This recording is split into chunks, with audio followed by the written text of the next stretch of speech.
চলো এখানে একটা অঙ্ক সমাধান করা যাক। এখানে 2 সমান x প্লাস 1/1 প্লাস 3 প্লাস 1/4 বলা হয়েছে এবং x এর মান বের করতে বলেছে। তাহলে দেখা যাক কী হয়। এখানে 2 সমান x প্লাস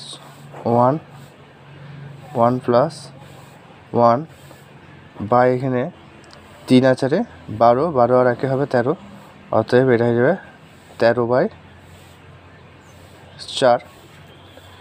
আবার বা 2 সমান x প্লাস 1 প্লাস 1 প্লাস 13/4টা উল্টে গেলে কী হয়ে যাবে 4/13,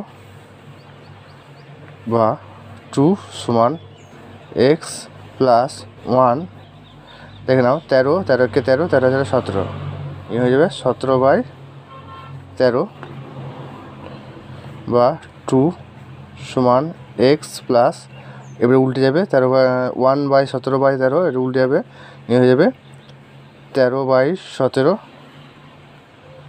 বা 2 সমান x, এটা হয়ে যাবে তোমার লসও হয়ে যাবে, নিয়ে এটা হয়ে যাবে তোমার 17x প্লাস 13/17, বা কোনাকুনি গুণ হয়ে যাবে, হবে 34 সমান 17x প্লাস 13, বা 17x, এটা বিয়োগ হয়ে যাবে, নিয়ে হয়ে যাবে তোমার 34 থেকে 13 বাদ গেলে হয়ে যায় তোমার 21, বা x সমান 21/17, এটা হয়ে যাবে তোমাদের অ্যান্সার।